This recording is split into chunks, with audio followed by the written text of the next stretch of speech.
barakaatu mbokki àddina wërngal këpp mbokki Passy mbokki diaspora bi yëpp mbokki département bu Foundiougne ak li ko wër ñu ngi am mbégte ak contentement bu baax a baax war a seq laaj ak tontu ak maire bu bees bu commune bu Passy di wuyoo si Mame Baye Niass ginnaaw bi nga xamante ni nag ñaar fukki fan ak ñett si weeru janvier 2022 bi si la dégg wiiw monsieur le maire bis ni ki tey jii di 15 février si lañ ko dal di installé ba pare mu def li nga xamante ni moom moo di passation de service am kon tey jii officiellement Mame Baye Niass moo nekk maire commune bu Passy programme bi ak li nga xamante ni moo koy xaar dinañ si ñëw li nga xamante ni moo xewoon si passation de service bi lim doon xaar ak lim fa jot a gis ak li koy xaar moom loolu tamit dinañ si yaatal bu baax a baax waaye laatay loolu dañu koy nuyu bu baax monsieur le maire salaamaaleykum. maaleykum salaam Cheikh Touré ñu ngi nuyu waa Passy TV yëpp di nuyu également waa plateforme départementale de Foundiougne di leen sant di leen gërëm di leen ñaanal yàlla également jërëjëf. voilà jërëjëf monsieur le maire ginnaaw bi nga xamante ni gagné nga ak coalition boo xamante ni Yewwi Askan Wi la ñu koy woowee muy coalition opposition nga gagné maire boo xamante ni maireu Benno Bokk Yaakaar la mu nekk loo xamante ni xëy na lu jafe woon la mais nag bu falu waree ñëw rek yàlla dana ko yombal mais ginnaaw coalition la montée bi ak installation bi est-ce que amul ay jafe-jafe si yéen. waaw ñu ngi sant yàlla encore une fois ginnaaw bi ñu yàlla defee ñu nekk le maire de Passy nga xamante ne lu ñu yàggoon bëggoon la mais aussi lu waa Passy bëggoon la loolu nag ko xam-xam ne procédure la di ma may tuuti ma appelé histoire def une historique de notre vie politique bi nga xamante ne tey moo ñu andi tey fii ñu nekk ginnaaw ndimbalu yàlla bi nga xamante ne moo ci teg loxoom 2013 la ñu engagé 2012 la ñu engagé wu en politique avec un mouvement de soutien un mouvement du moins indépendant tuddee woon ko accord pour un Passy émergent bokkoon ko ak ñett wala ñeent samay xarit yoo xam ne ñoo nekkoon fii defoon ko à partir de l'université 2013 ñu ñëw ci di ko continuer di dugg ci dëkk bi di waxtaan ak waa dëkk bi te xamal suñu objectif ci dëkk bi nga xamante ne mooy Passy dugg ci kër yi benn par benn ba 2014 jot élection yi yegsi ñu bokk fekk ñu ngi ci biir APR mais comme ni ko ñëpp xamee parti bi dafa choisir ne dafa jël disposition jël décision am ne ala kulli xal yi booba parti ki yoroon maire bi lay sant jox ko mandat bi mais bi loolu amee muy 2014 ñu dem ak suñu bannière ñu koy wax la coalition ànd suqali Passy bi nga xamante ne comme ni ko ñëpp di wax xamee taxutoon ko rëy comme coalition waaye ay kilifa yoo xamante ne ay icône la ñu woon Passy bokkoon ànd ak ñun ñu ciy fàttaliku suñu papa Abdoulaye Dianka yàlla na yàlla xare ko àjjante yéexinu ak ñi nga xamante ne moo nekkoon kilifa yu àndoon ak suñu papa Seydina Soxna ak ñooñu nga xamante ne kilifa yi ñu àndandoon si 2014 bi yàlla def ñu dem élection jàlluñu waaye ñu am nag exploit bu doy waar boobu lañ njëkk am exploit parce que comme Passy mi ngi constitué woon en 3 centres de vote yàlla def ñu centre de vote bi nga xam ne mooy école 1 ñun ñoo ko gañe woon gañe bureau de vote yi fa nekkoon yépp yàlla def ñu génn 3e position amoon 4 conseillers mais taxul ñu wàcc suñu loxo bàyyi ñu continuer étant dans le parti APR di cheminer ak ñoom di ànd ak ñoom di liggéey mais terewul ñuy suqal suñu mouvement muy am ay mouvement de soutien yu ñu fekk si yu mel ni ay ATP ay MAF ay ànd suqali Passy ay les Amazones les IMS identitaires de Baye Niass nekk ay mouvement yoo xam ne ay xale yu ndaw ñoo koy créer pour ñëw affilier suñu politique ñu ànd ak ñoom de 2014 à 2015 2016 yëpp ñuy def ay activités lu xew ci dëkk bi ñu bokk ak nit ñi à chaque instant que occasion am ñu ñëw bokk ak nit ñi muy activité sportive muy activité bu neex ki muy événement bu neex ak événement bu naqari ñu koy bokk ak waa Passy yëpp lépp lu ñu yëg ne war nañ ci mën a jàppale ndaw ñu leen di jàppale lu ñu mën a jàppale ak jigéen ñu jàppalante ak ñoom c'était de 2014 ba 2019 terewul ci ñu def fii également ay activités yu am doole yoo xamante ne yàlla dimbal nañu suñu kéem kattan suñu moyen lañ ko doon defee fexe ba def ay activités sociales yoo xamante ne yu am solo ci dëkk bi ay ni ñu koy waxee encore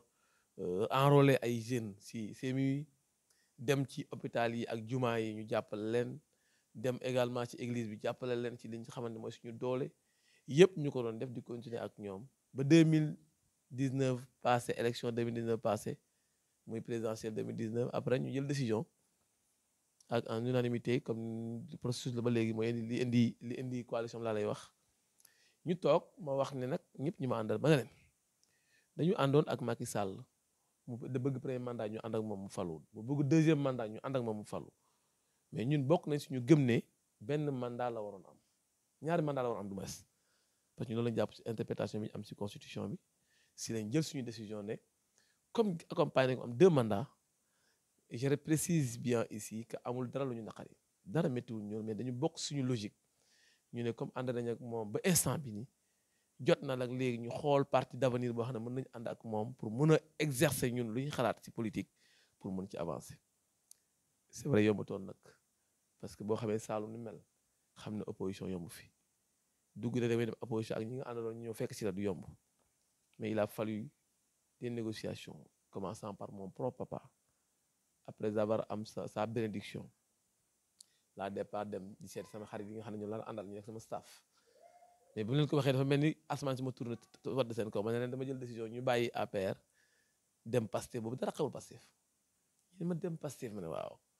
gars yi mel ni ñu àdduna bi tukki seen kaw ma bàyyi woon le temps ñu dem réfléchir mais au fil du temps ma leen koy saxal seen nopp yi di saxal seen nopp yi ba benn instant ñu oote une réunion officielle waxtaan ci ñoom ñëpp ñu décidé li ma wax d'accord nañ ci lañ dem ñu dem uyu ji Pastef yàlla mi dara tawul boo amee ñaan nag waajur si li nga xamante na nga ko mbébét da lay yombalal yoon bu bëree bëri ma nekk Saint-Louis di liggéey Ousmane Sonko ñëw fa mission pour def ay visite ci vague yi mooy vacances citoyennes yi vacances agricoles VAP vacances agricoles patriotes mu ñëw fekk ma foofu yi par occasion sama but côté bureau fa la waroon dal am un vieux bu waxtaan mën naa fexe yi ñaa ngeen toog parce que xam naa ni ma dégg ci yow sa objectif boo ànd ak Ousmane Sonko di nga mën a waxtaan fekk bu maa ngi koy suivre jour boobu la ma recevoir ñu toog waxtaan man ak moom bi ñu waxtaanee laata mu may jël il a fait des investigations bi ñu koy waxee nag da nga war a recevoir un gars bu dëkk Foundiougne nekk Passy nekk Saint-Louis telle personne mu def investigation à la base les gens lui ont fait comprendre que oui c'est une posture boo xam ne une pointure boo xamante ne il faut le prendre bi ma ñëwee def na ma carrément sans condition li ma lay wax mooy dama bëgg ñu ànd ma ne ko di ma may nag ma tourner sama base waxtaan ak ñoom su ma demee ba am seen aval su ma paree ma door a ñëw ñu waxtaan lan demee tege ci mu war a dem Touba par le biais de son aide protocole mu ne ma dama bëggoon nga ñëw ñu àndante dem Touba ziar ji xalif bi délégation boobu man moom la ak Jibi Gueye Ndiaye ñun presque 5 personnes ñu ànd dem Touba yendu toute la journée déggu kër sëriñ yëpp man ak moom boobu sa adhéré gu ma boobu passé déjà officiellement bi ma ñibbi 16 jours boobu nag laa dem Passy waxtaan ma ñëw Passy ñëw waxtaan sama gars yi na leen décision bi laa jël gars yi ne ma nañ auto assemblée ñëpp d'accord nañ ci ma dem Ousmane Sonko ne leen léegi nag pour officialiser ñëw bi ma damay jël waa Passy yi nga xamante ne ñoom laa doon liggéeyal foofu ma jël fii ay car fii du ma 7 places fii du moins loué ko mu jël gars non bus la car la du moins ñu jël gars yi ñu ñëw fekk si ma Dakar ñu dem mu recevoir ñu toog waxtaan wan ko ne carrément adhéré wu nañ à la cause de Pastef et désormais maintenant dañuy nekk patriote extérieur si noonu lañ duggee Pastef laata loolu nag yégal nañ le coordonnateur bi nekk fii Passy muy Ali Badji wan ko ne dañuy dugg Pastef yégal ko à titre en tant que responsable ñu yégal ko mu rafetlu ko moom tamit en toute sincérité ñu ñëw fii war a def nag benn déclaration officielle que dugg nañ Pastef jour bi ñu war a xëy pour war dem déclaration Pastef si guddi gi pour vous dire que nit booy def lu nekk amal bénédiction parentale muy amal sa ngërmande page waajur yi ma tëdd ba guddi rek mu woo ma téléphone Ousmane Sonko ma ne ma bàyyi dem bi ma recevoir tey dafa am lu ma xalaat ma ne ko lan la mu ne dama xalaat def la publier le fekk nga adhérer à ma cause nga adhérer Pastef def ko ci page Facebook am def ko ci Instagram am def ko ci tout ce qui est support de communication ce jour boobu fépp fu doom aadama di yaakaaree ne nit war na recevoir appel si àdduna jot naa ci appel Chine Belgique dans le monde entier j'ai reçu des appels affaire bi nag ça a secoué même l'État parce que un cadre de bon comme ni ñu koy waxee un cadre ba pare nekk également un leader politique de sa base mu war a xëy bàyyi parti bi dem yoonam c'était pas du tout boo xamante ne neexoon na nit ñi. Des tractations ont commencé parti au pouvoir yónni ay ministères 4 ministres de la République me suivaient demandé ma pour ma rencontrer audience ma may leen ma bañ demandé ma fu ma mën a nekk si Sénégal naa leen fa fekk pour ñu ñëw toog ak man waxtaan ma bañ fu ne wër nañ ma ko pour ma toog ak ñoom ma bañ parce que boobu dañu bëggoon ma retourner waat au niveau de Pastef parce que waxoon naa leen ko ma ne leen ma defee ne déclaration ma ne leen sama départ bii jàpp leen ne hémorragie lay doon ci Passy dina dem te ñeneen dina ci topp te dina bëri ñu si topp loolu laa waxoon te loolu laa déclaré wu ñu ma suivroon fii ma continuer ci logique boobu dem nekk bi Pastef di liggéey lépp luy activité Pastef au niveau national comme international comme national comme au niveau local ma ciy def sama situation mais ak désintéressement wan ne coordonnateur ak ñi nekk si base bi man soxlawuma dara si au niveau de base mën naa xeexal sama bopp ba bokk au niveau du sommet effectivement bi ma ko defee dem naa bokk au niveau du sommet bokk si ñi nga xamante ne ñoo yore le comité exécutif du MONCAP ma ànd ak ñoom j'ai fait également nekk un président de commission des infrastructures au niveau de cette kii au niveau de cette comment dire cette structure nga xamante ne ci parti boobu ñu nekk yàlla def may ànd ak ñoom di liggéey Ousmane Sonko maa ngi moom biir Dakar day toog wax ma foo nekk ma wax ko fi ma nekk ñu ànd woo ma ñëw ñu ànd maa ngi moom kese si oto ñu dugg biir Dakar am lu ñu toppatoo dem maa ngi moom ñu ànd kese ñu ñaar dem dugg te li ñu toppatoo dem tournoir ñu bisiwaat su ma toogee soxla ko ñu dëkkante téléphone waxtaan ku ci nekk ak li mu xalaat man lu ma xalaat ma wax ko lu ma xalaat ma wax ma ci ba événement yi jàll mois de mars bi coow yu ci amoon laajte ma la ma ca waroon ma def ko laaj déclaration ma def déclaration Passy laaj déclaration fa mu gënoon a méttee ma xuus dem këram buntu këram taxaw def presse bi jàkkaarloo ñoom wax créé la ma si problème defal lépp mais parce que li ma ànd laa gëm lam laaj muy lan jàppalante ak moom pour que ma jéem a génnee ay moyens yu no collecté ma jël sama alal ju ma am yépp teg ko ci pour jàppalante ak moom parce que dama gëm projet bi ma àndal ak moom donc ci conditions yi lañ nekk ak moom Pastef di ci liggéey nag fekk ci nag ay nit ñoo xamante ne ñoo bokk Pastef bi fii si dëkk bi c'est vrai comme ni ñu koy waxee tout corps étranger dans un corps naturellement du neex a adapté mais terewul avec la maturité ñu gëm ne loolu mooy àdduna nañ fexe ñu àndante ci loolu rek waxtaan ci jàmm ak salaam lépp loo xamante ne neexul ñi nga xam ne nañ fekkante waxtaan nañ ak ñoom bàyyi ko terewul ñu liggéey suñu liggéey di massifier pour la première fois Passy sama entrée politique si laa ñëw dem jëli au moins plus de 800 cartes Pastef ñëw jaay ko si à l'espace presque 2 semaines monter autant de cellules malheureusement bi cellules yi commencé di monter di bari inquiétude commencé jóg am ko jóg ne sa waa ji bu ngeen ko bàyyee mu monter fii cellules yu bëri yi est-ce que du dafa jël parti bi bon tax na ñuy comprendre toon enfreindre ko ne dootuñu monter parce que dañu part dane kuy monter cellule il faut que le coordonnateur ñëw présider ko valider ko pour mu nekk pour mu officiel mu yàqu loolu yàqu ma ko ne sama liggéey ak parti bi lépp lu ma mën ma nekk ci la ma daan def muy nekk samay activité bàyyiwuma ko lépp lu may mën pacifier parti ma nekk ci yàlla def nag bi ñu demee ba élection yi di waaj a jubli si Pastef ñu waxtaan suñu biir man nag je le précise avant que élection yi di ñëw bokkoon naa si ñi nga xamante ne jëloon naa sama matuwaay depuis 2019 pour préparer ne bu élection jotee que parti bu ma nekk mu investir mu ñàkk mu investir damay dem élection ma ut lépp les conditions yi nga xam ne ma waroon àndal heureusement ma nekk bi Pastef par la compréhension des gens yi nekk si biir bien que mu nañ ko def entre guillemets parce que lu ci bëri mu ngi ci biir ñu nangu ne ma jiite parce que xam nañ ne dem élection locale tamit yombul parce que ay moyens la laaj ñu jiital ma engagé ma jël ko naturellement ñu dem ba ci biir coalition Yewwi Askan Wi judd ñu toogaat kilifa yi nga xam ne ñoo nekk coalition Yewwi Askan Wi ne gis nañ ne sa profil moo gën pour nga jiite Yewwi Askan Wi sans problème investiture yi am benn problème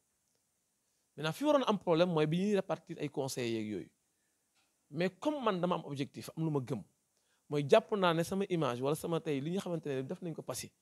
soxlawul may xaar conseils yi may am ak loolu mais li ma am solo mooy que lañ ma porté parce que liggéey naa loo xamante ne comme ni ko ñu may àndat di waxee am nañ bilan boo xamante ne bilan boobu mën nañu servir ñu gagné Passy et la preuve bi ñu avant ñuy investir le président de la République a fait des investigations a fait des sondages yooyu lu mu génnee mooy dans tout le département de Foundiougne seule commune de Passy moo fa am foo xamante ne un opposant moo fa jiitu muy commune de Passy et génnuñu nag génn bu ndaw dañoo génn ak 36% ki toppoon suñu kaw mooy le maire 22% la moom donc signaux yi commencé rouge ñu ne département de Foundiougne ni mel yëpp benn commune moo fi rouge kon nag léegi loolu signal la boo xamante ne pour joxe benn idée fi ñu jëm si 2014 2022 bi ñu ñëwee ba yàlla def ñu coalition Yewwi Askan bi ñëw ñu tàbb ñu jiite coalition Yewwi Askan bi ñu ànd ak ñoom préparer liste yi comme ni ma ko waxee sànq mu métti trop mais ñu ànd également ak ñoom ak ku ci nekk ak sa engagement ñu dugg ci dëkk bi biñ demee nag ba nga xamante ne coalition Yewwi Askan bi taxaw na yàlla dimbale ñu mu am ay kilifa yoo xamante ne si ay yeneen parti lañ bokkoon wala ay sax ay responsable de parti d'abord yoo xamante ne ñi ay vice coordonnateur lañu woon ñi ay coordonnateur de parti lañu woon gëm sa bopp réew mi ak aussi un leader de parti boo xamante ne PVD jël décision moom tamit dafay ñëw rejoindre ñu parce que la personne bi ñu porté au niveau de Yewwi Askan Wi muy Baye Niass ñoom mën nañ jël pour soutenir candidature donc ñi doon ñëw ñu ñëpp dañoo ñëw pour soutenir la candidature la preuve coalition Yewwi Askan Wi am parti yu constitué mais ñoom dañoo ñëw pour soutenir la candidature de Baye Niass ñu liggéey ci liggéey bu am solo ñoom tamit yàlla dimbale ñu dem élection ñu dem ci campagne bi commencé ñu def lépp loo xamante nag war na un parti politique ni mën a dem élection jël suñuy congé jël li ñu yàlla wërsëgal suturaal ñu ko ñu teg ko ci table ji dem ànd ak nit ñi dem campagne yàlla nag mooy may ndam du suñu doole du suñu xarañteef waaye ñun la ñuy waroon te ñu xam ne tolloon nag suñu doole suñu mën-mën def nañ ko ci loolu noonu la yàlla ñëwee indil ñu am victoire si le 23 janvier 2022 ñu nekk le maire de Passy. voilà ginnaaw parcours bi jaar-jaar bi si biir Pastef léegi génn nañ ci Pastef ñu ngi ci coalition bi bu ñu ko waxee mooy ànd pour uti ndam yomb na mais après ndam li cëru ba est-ce que tey jafe-jafe dundoo ko ci bu baax a baax ba mu xaw la déstabiliser tuuti wala mu xaw la dépasser tuuti. naturellement pour ñu xamul wala ñu ma xamul ñu ci bëri bu situation yi amee dinañ jaaxle parce que dinañ yaakaar ne man dafa am lu ma mën a ébranler naturellement je vous dis modestie à part man lu may mën a jaaxal si yu bëri si ay affaires yoo xamante ay tactique politique la fii si Passy fii yombul. Vous me permettrez un peu de raconter un peu une anecdote ou bien juste mon histoire avant may dugg politique. Moi qui est là devant vous dama cheminer en termes de mouvement syndical. Je rappelle que bi ma amee bac j'ai eu la chance de réussir 2 concours en même temps d'ingénieur ma choisir dem école bi nga xamante ne tey le président de la République muy Macky Sall foofu la génne mu IST école boobu laa choisir dem jël ko dem jàngi foofu bi ma demee ci école bi première année laa def deuxième année ma bokk si ñuy diriger école bi troisième année je suis le président de cette école l'amicale de cette école yemuma ci mu amoon la coordination des écoles et ingénieurs écoles et instituts yi nga xamante ne tous les écoles de formation yi nekk Dakar nga xamante ne public lañ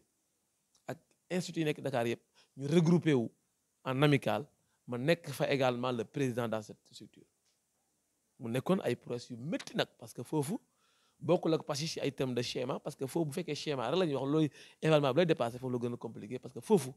ñoom dañuy jóg mu jar leen lu nekk muy jaasi muy paaka muy lépp foofu lay jëm si pour wala tout sama parcours fi ma jaar démb pour wala li tax tey yu bëri mënu ma ébranler écran lay waxee réseaux sociaux lay waxee ma nekk le président de cette structure mu tombé une période bu difficile à l'université parce que dans les termes de codification dafay bu ñu jógee ko ci école institut day jël université bi nag formé ko en benn genre amical boo xamante ne mooy amical bi coiffé toutes les facultés ma nekkoon la deuxième personnalité de cette comment dirais-je encore du collectif des amicales yàlla def les 8 éléments yi doon siéger au niveau de l'université nga xam ne ñoo jël décision yi nekk biir université j'en faisais part de ces 8 éléments mais nag avec toutes les formes de conséquences des menaces je vais même dire des attaques ay dóor si tu veux même d'ailleurs parce que histoire dina def naa ko et la preuve j'ai dit que j'ai été emprisonné 2 fois et ça va surprendre bu ñu bëri si situation boobu mais je peux le dire ici que nag yi ma ci tëj yëpp jàpp ma ci yëpp yóbbu ma tëjuñ ma jugé ma waaye aussi defuma ko parce que dama def lu ñaaw waaye dama doon défendre la cause des étudiants la première chose c'était quoi dama ñëw en codification des réunions de codification ñëpp toog dans la salle et salle de réunion ñu bëgg a léger une faculté ma ne du ci dal parce que boobu j'étais puissant oui ci la di ñu opposé ils ont corrompu l'ensemble des coordonnateurs yi nekkoon ci kii bi en termes d'argent ay millions ñu wax ma bañ ne dama li ma proposé lay def ñu ne ma deux choses à prendre ou à laisser par des menaces de l'État à son temps parce que nag je le dis en ce temps c'était en 2007 2006 2007 2008 ma nekk le président comme ni ma la waxee sànq école yooyu nga xam da ngay bokk si ñi gars yi di ciblé si ñi nga xamante ne war nañ mën a sóor suba parti bi nekk au pouvoir dañ soxla ñu may woo côté bu nekk ma bañ ne ban bëgguma politique damay syndiqué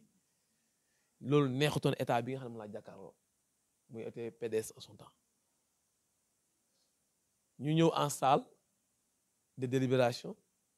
codification ñu ne dañuy génnee salle bi parce que la veille ils ont reçu les 8 yi nga xam ne ñoom la àndaloon ñoo nekk les 8 dirigeants de l'université ñu recevoir leen jox leen xaalis ku ci nekk ñu jox la tant de millions pour que ñoom ñu accepter valider cette situation et j'ai refusé on m'a dit de prendre j'ai refusé j'ai pas le contrôle de tout le monde ñu ne ma deux choses l'une tu acceptes ou tu acceptes tu existes sinon tu n'acceptes pas ñu effacer la je te dis j'étais violent et je le dis lépp luy arme boo xamante ni da ko doon téye dama ko doon téye instant je le dis j'étais étant étudiant dans la salle de délibération j'ai brandi une bombe à gaz ça a été catastrophique à l'université qu'est-ce qui a été la conséquence automatiquement ils m'ont pris par les gendarmes ñoo jël si ma këyir ma université yóbbu ma téye ma tout en voyant pas la yoo xamante ne yu bari la woon yoo xamante ne tey mooy expliquer état bi ñu toll tey mënuma bañ a jaaxal wala mën na ma bañ a sonal pourquoi je le dis mooy bi situation yooyu di am yëpp ñuy ñëw di ma proposer bi ñu ma jëlee fee fi ñu ma jëlee fi ma nekkoon demande bàyyi situation université mu jàll nga toog wala soit nga jël ñu jox la billet à l'étranger jox la bourse nga wax nga fa nga bëgg jàng jëf j'ai refusé catégoriquement ñaari proposition yëpp ma refusé soit damay li ma bëgg mooy ñu jël étudiants yi di leen ci en compte te li may wax nii am na ñoo xamante ne fekkee nañ période boobu yaakaar naa Lamine bi tey mii mën na ci am ay renseignements ñu obéir situation yooyu parce que ay période vacances la doon ñu nekk fa ñun andi délégué di codifier ñu dund situation boobu continuer ko c'est pour dire que ne amul période mooy dund tey bu ma xamante ne dund ma ko woon démb je continue je continue ma jógee ci nekk même président amical boobu ma mënoon a laaj instant boobu noonu président Sercop muy étudiant Passy yi waaye ma xamoon ne instant bu ñu toll man je suis né à Kaolack j'ai fait mes études à Kaolack ma xam ne Kaolack am na potentialité boo xamante ne tey en termes de revenu amical boobu te amical boobu mu ngi toll ci 12000 étudiants ma dem xëccoo ju amical boobu pour am ay moyens yoo xam ne naa ko mën a téye mën a jàppale sama doomu waa dëkk ma dem jël amical xëccoo ju amical boobu yàlla def ma gagné présidence boobu ma diriger amical Kaolack yàlla def ma am fa résultat yu extraordinaire mais pour revenir deuxième point bi nga xamante ne critique na ci point noir yi am université beneen bi également c'était pour défendre les causes de mon école ñu également ñu jëlaat ma ci téye ma yóbbu ma pour téye ma ñu waxtaan xam ne li may defar ab étudiant ñu libéré na ma ñibbi donc pour dire que tey période bi ñu toll tey mënul ma dépasser wala mu jaaxal ma ba booba maa ngi gën a nekk xale di dund période yoo xamante ne yu gën a contentieux la woon donc tey jii may dund lii mu mën ma ébranler benn nga laaj ma sànq ne ma est-ce que période boobu ngeen dund après gagné yomb na mais diriger est-ce que du jafe à pareil moment hier comme ni nga ko jàppee ñun waa coalition Yewwi Askan Wi toog nañ waxtaan pour xool bés ni ki tey kan ak kan la ñuy tabb man en tant que leader oo nañ ma ne ma yaay war a choisir parce que yaay ki nga xam ne yaay le maire yaay choisir ñi nga bëgg a liggéeyal bi ma ñëwee comme tout naturellement ñëpp kontaan nuñ ci mais loolu mooy àdduna est-ce que am na solo trop bon mën naa la wax ne sama premier adjointe la choisiroon Khadijatou Fall la choisiroon comme premier adjointe moo jàll n'est-ce pas deuxième adjoint du moins Khalifa Ababacar Ndiaye la choisiroon moo jàll n'est-ce pas troisième adjoint bi lu tax jàllut ñun ñoo jël suñu décision pour ñu bañ a jàll muy Papa Ali déedéet ndeysaan du ndeysaan bu fekkee sama proposition pour dire vrai duutoon Ndeye Sall duutoon Pape Bali Badji. dama ko jëloon teg ko ci critères yi nga xamante ne moo indi woon la fait que tànn moon Pape Bali tànn moon Ndeye Sall xam nga taxoon dama ne man su ma waree jiite Passy waratuma nekk kuy jiite parce que damay jël ñoo xam ne sama waa koñ rek la ñu war a doon moo taxoon ma élargir woon ko jëli ci yeneen koñ yi bu ci nekk su ma ne su may jiite foofu laa jëm si ak yow su may jiite war naa fexe de telle sorte que du ma jël uniquement ñi nga xamante ne sama coalition de base lañ bokk wala Pastef lañ bokk damay jëli ñi nga xam ne coalition bi ñu ànd lañ bokk looloo indi woon tey ma defoon choix ci Khady Fall parce que koo xamante ne la ku ñu loyal la ku yàgg ànd ak ñun la kuy liggéey la koo xamante ne servir na Passy loo xamante ne du moo gën a mérité ñëpp de mais bokk na si ñi nga xamante ne war nañ ko mën a xool mu jàppale Passy beneen bi ñu jàpp si Khalifa Ababacar Ndiaye benn mu nekk coordonnateur ci coalition bi ba pare nekk koo xamante ne bokkuñu géographiquement fu ñu dëkkee si dëkk Passy ñu choisir ko mu dëkkee côté Escale te Léona ñu jël beneen bi choisir woon ko Khadijatou Diédhiou mu war a jógee ko fële si ko bële pour ñu tabb ko ñun mu war a nekk suñu candidat pour jéem a diversifier au moins position géographique yi te loolu lañ jàppoon ba bi ñu dugg salle bi mais bi ñu ñëwee ba ci salle bi nag ñu xam ne am na leneen loo xamante ne peut-être am na ñoo xamante ne ni ñu gisee ak ñun ni ñu gisee du benn ba am na ñuy jóg dox def lu ñuy defi si la nag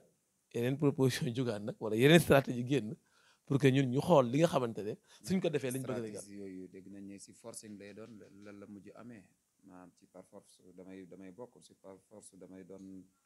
adjoint léegi. non ba léegi soo bëggee dégg-dégg rek stratégie du forcing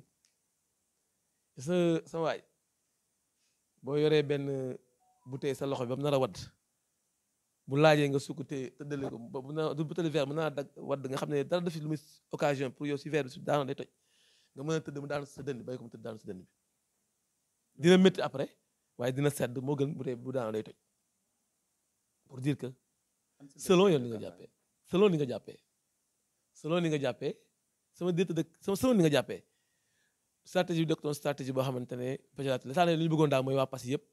fexe ba liñ def tey ñoom loolu am loolu lañ bëggoon yàlla dimbal nañu am na comme ni ko laaj sama directeur de campagne il est là léegi la fi jógee ko. moom lan mooy position ak continuité municipale. sama dama jàpp ne ñun ñëpp ñoo bokk coalition Yewwi Askan Wi rek ba léegi kon amul dara loo xam ne dañ na l'essentiel proposé nañ bañ affaire lañ proposé jàll na léegi bu ñu paree nag war nañ toogaat pour teg commission yi. ñoom moom amoon na choix wala pour si yenn ndomb tànk yi en tant que leader boo xamante ni mu ngi fi teewal ab parti ba pare nekkaat directeur campagne coalition Yewwi Askan Wi fii ci commune Passy ndax moom amoon na choix si poste yi wala dañ koo kale. waaw comme toute autre personne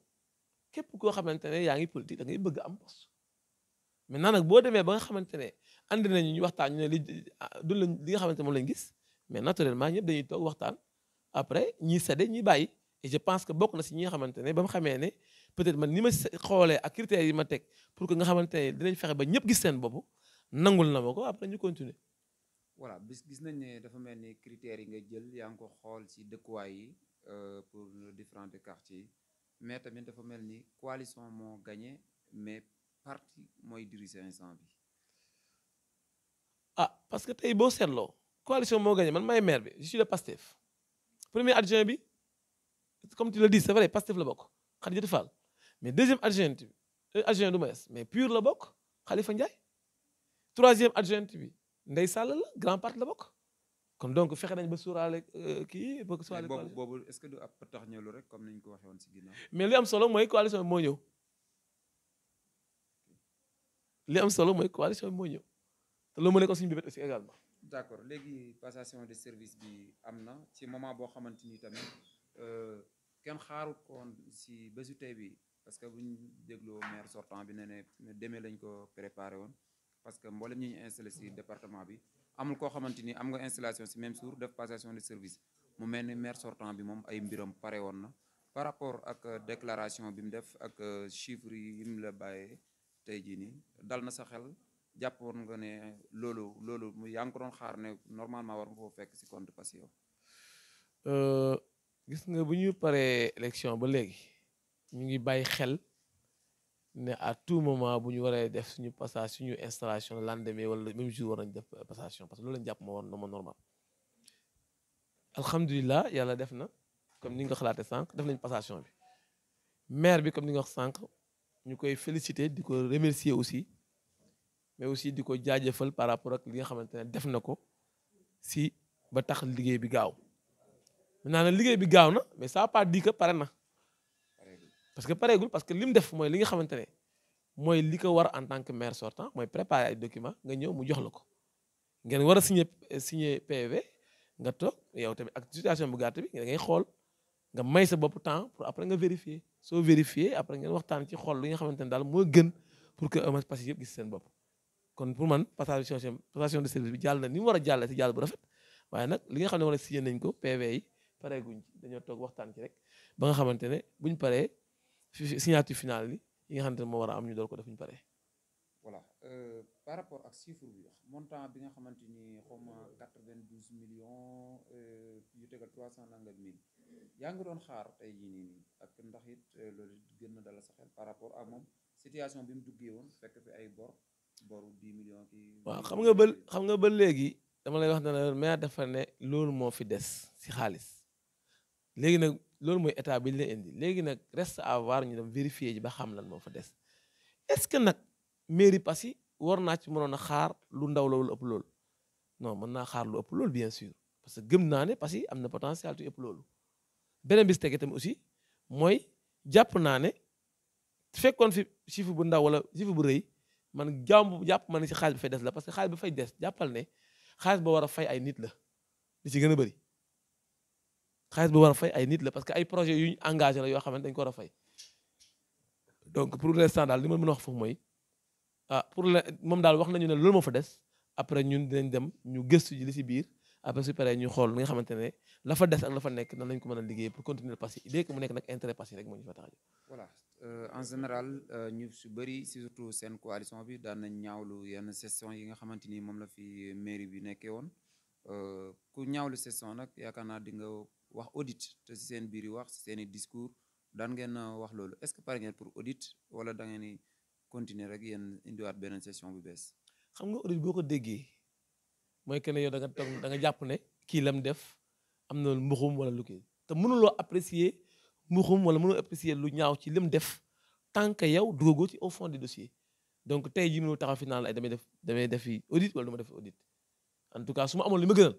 mooy mu doon loo xamante ne nañ ko waxee mu nekk lu lucide lu transparent mu nekk parce que ñun ñu commencé ci loolu kon ne liggéey bi dem si yoon